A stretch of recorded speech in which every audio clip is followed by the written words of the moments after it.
Hey, it's KR of D&D Homebrew, talking today about how to make your battles more interesting, both for you as a GM, but most importantly, your players. And, one of the things we think about when we think about battles that are potentially uninteresting is if they're unbalanced, right? If you have a group of 5 7th level characters and they come across 5 goblins, that's not a very interesting battle, right? They're just going to wipe them out. Let's say you make it 25 goblins.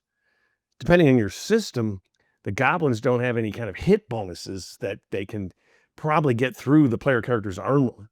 So it just becomes a matter of the players having to slash through at least half if you're going to have a morale situation, or, for some reason they're just going to fight to the death. But whatever, it's not interesting. Okay, it's too easy. It's just boring. Same thing, an ancient red dragon flies up. A group of 5, let's say 5th level characters. And the dragon, anyone who enters its area, it kills. No quarter. Well, that's not a very interesting battle. It's just like, okay, then we're all dead. Whatever. Maybe someone gets to run away. I don't know. But, again, it's not interesting. All right, so you think balance. That's the key. And this has been a lot of people's judgment about how to keep it, interesting. So you calculate, the hit bonus of the creatures versus the hit bonus of the player characters, and then how many hit points everybody has, and then what kind of spells or abilities do the monsters have to the players? Is it AoE? Are there save or suck spells? I mean, you can go into this whole thing and calculate it out and create a perfectly balanced encounter that proves not to be very interesting, because what can happen here is it just becomes a roll-off. It just becomes, we're going to roll these dice, and if I get luckier than you on a few critical rolls or critical saves, I win, or I get in a situation someone has to run away, whatever that is. But especially if you get up higher levels, this whittling down process becomes, an hour-long thing of just, you're just slowly, because it's so balanced. You've done this whole work, but it's not interesting. So what I'm going to do here is identify 3, key elements that I think contribute to how interesting a battle will be to you and, importantly, your players. The first is, how interesting is the opponent? Secondly, how interesting are the stakes for both sides? And finally, how interesting are the tactical considerations that are based on the opponent that they're fighting, that are based on the stakes that are involved, and finally based upon the situation on the ground. What is the terrain like? Where exactly is this battle taking place? So first of all, we have, how interesting is the opponent? All right, so interesting opponent. So 5 goblins, not that interesting. 5 goblins who are accompanied by a 5th level wizard, that's more interesting. 10 goblins with a wizard, however you want to do it.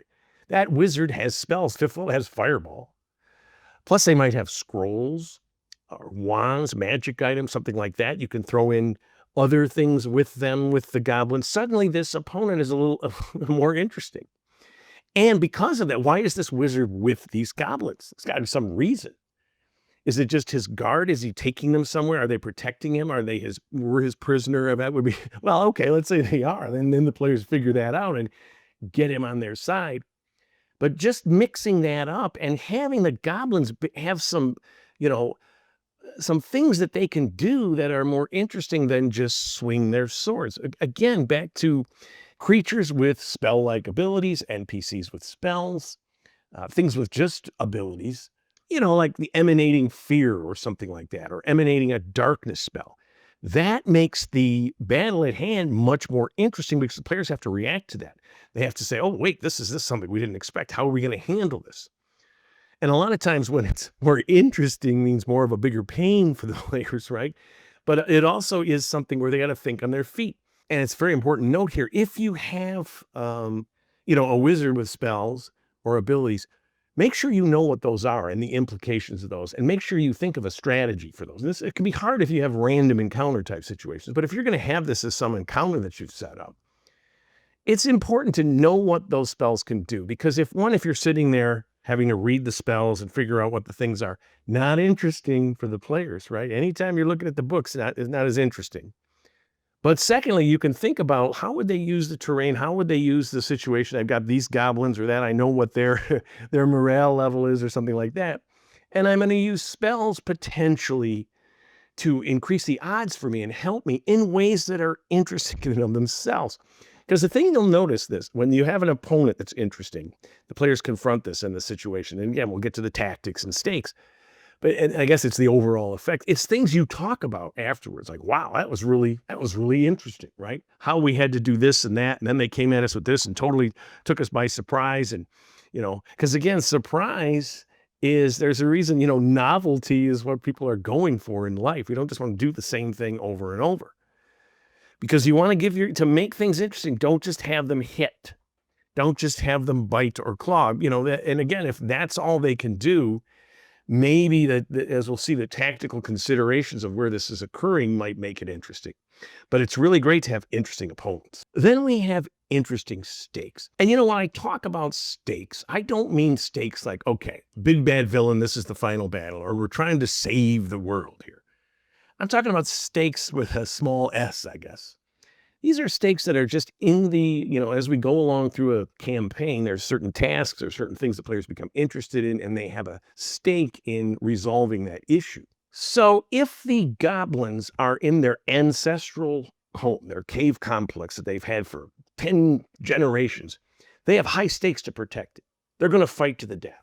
And to protect it, they're going to set up tactical, right, traps and pits and snares and whatever else, and things from above that they can drop down, because there's high stakes here. They do not want to abandon their ancestral home.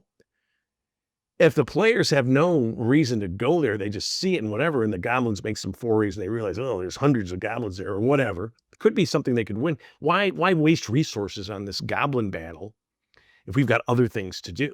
And potentially get resources where I don't know how many are in there, so let's just go on. Or the players have stakes. We have to go into the goblin complex to get some critical item or information or whatever it is, or rescue someone.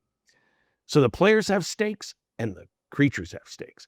And the creatures are interesting because not only are they just goblins, but they have these tactical things, and maybe they sprinkle in, again, the goblin shaman, the goblin king, maybe some hobgoblins or something, or even an ogre or something, whatever it is. It's going to be more interesting and tactical because the players now have to figure out, do they have to reconnoiter, sneak in at somebody, see what they can see before they make their assault, or come up through a back entrance. This is an interesting situation, and the opponent is interesting, and they're going to do this because the stakes are high to them. And in a similar way, if the goblins just came across some caves and they're just staying there, maybe for the night to get away from the daylight or something, or the rain, if that bugs them, the players have to go in here, they have to clear this out. The goblins may go, well, I don't want to fight that battle. I got nothing. Just run out of it, rear entrance, and find another place to stay. They have no stake in this place. The players do. They have to go there. So you want to make sure that things have some stake, as opposed to just, and again, you do have monsters that just want to eat things. They're starving and they want to eat something, they'll attack you. Animals will attack people or things that they usually wouldn't if their stakes are so high, they got to eat. The final thing I'm going to talk about is tactics, which are based on the opponent, the stakes, and then finally the situation on the ground. And I'm going to use an example. I created this map for an encounter over a gorge with my players, but I think it presents some of the elements that I'm talking about here. So we look at this from a tactical standpoint. This bridge is, under disrepair, sections missing, sections that have been replaced with wood things, the edges. It's also got these barricades. Clearly something is defending these. You've got victims down here of earlier battles. You also have this gorge is pretty darn wide in terms of trying to shuttle back and forth. And you could make this, could make it 100 feet deep. So supposing that you had, and you can also have things up, these are higher up. So if the players are coming from this direction and have to get across, this presents a tactical challenge if things are guarding it. So your tactical considerations are clear. What about your opponents? If you have a group of goblins that are protecting this, okay, it's somewhat interesting, but what if they have, again, a shaman or some spellcaster? What if they've got other hobgoblin type things or whatever? What if their tactics are being honed by these figures that are with them, this shaman or wizard or whatever? And finally, what are the stakes? If they've been tasked to protect this bridge above all else, or else, they have a reason to do so. The players, on the other hand, what are the stakes for them? They've got to get across this gorge. They can't necessarily climb down and go across and back up. Either they don't have time or it's too dangerous. They don't have the spells to shuttle back and forth. However this is, where they need to get across this bridge, suddenly the stakes are high. The tactical considerations are high. How do you outsmart these goblins, shaman, whatever that's there?